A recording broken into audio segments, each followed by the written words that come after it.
Hytale, a game we've awaited for way too long now, with the infamous original trailer to the game being posted over 4 years ago, amassing over 60 million views on YouTube, but still, we've been left in the dark with how the game is developing, and we're all sat here thinking the exact same question. When is Hytale releasing, and how is progress with game development going? As I mentioned a second ago, the initial trailer for Hytale was dropped 4 years ago, so why has the game taken so long to come out? The game was being created by Hypixel Studios, however, due to the popularity the game's trailer amassed and the hype the game had behind it, Hypixel Studios was bought by Riot Games, the creators of many popular titles today, such as League of Legends and Valorant. It sold to Riot Games in April of 2020. Although, this did not mean that Riot Games was fully in control of Hytale. Hypixel Studios continues to operate as an independent studio while leveraging Riot Games' expertise, technology, and resources, which further assists with the development of Hytale. A lot of you may be thinking, well, if Riot Games bought Hypixel Studios, shouldn't game development be even faster now? Well, realistically, yes. Riot Games has a lot more resources than Hypixel, and I assume a lot more technology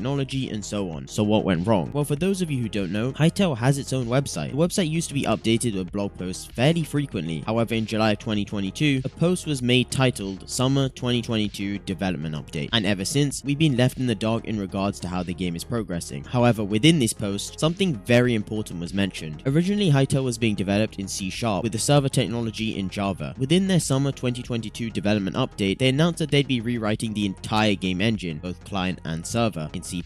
This would allow them to release the game more easily across many different platforms, as well as provide a performance benefit. Just for a little bit of perspective here, I asked my friend who's pursuing a career in game development, and he said the following: game development in general is a very lengthy procedure. Them rewriting the entire game would most definitely set them back a good 3 to 4 years minimum. Considering this post was only last year, I feel like it's going to be a while till we actually see Hytale, but let's take a look at one more thing. Some of you may have heard of a YouTube channel known as the Hytale Podcast, a channel created by I believe 2 YouTubers known as Canadian Flash and Mine. On here they discuss, as their channel name says, Hytale. I'm going to be honest here, I don't know exactly where their source of information is, but they seem very well informed on the whole situation with Hytale. In a recent podcast, they mentioned that the Hytale team at both Riot Games and Hypixel Studios met up just a couple months ago to discuss the future of Hytale and the path that they want the game to follow. In addition to this, a YouTuber known as Quebec Corner, apologies if I said that wrong, posted a video 3 months ago titled The State of Hytale in 2023. Within this video, he discussed how the team have been much more open with us and been informing us a lot more about what they're doing. The Hytale project leader, Noxy, has been much more active on Twitter recently, and you're able to see how he's hiring more developers, meeting up with project team members, and so on. This is a really good sign for Hytale, and for all we know, maybe the game is releasing sooner than we expect, who knows? To summarize, I did some final research and found that the Hytale team initially announced that they were going to release the game for 2023. However, due to the game engine being rewritten, this has been postponed, and it will come out in 2024 or later. Even this I slightly doubt. I feel like they have a lot of work ahead of them. I think one of the main issues with Hytale, while we did get to see a trailer, I believe it was released way too early. Within this community, the release of Hytale has become a little bit of a joke. A lot of the initial hype around the game, at least in my opinion, has definitely fallen. Let me know what you guys think. I'm curious to see. Do you guys think Hytale will be a popular game when it eventually does release? Do you think it'll be the reason you quit Hypixel? Let me know. We're also heading towards 4,000 subscribers now, and I'd appreciate if you enjoyed this video, drop a sub. It only takes a couple seconds. Alright, ladies and gents, stay safe, and until next time, peace out.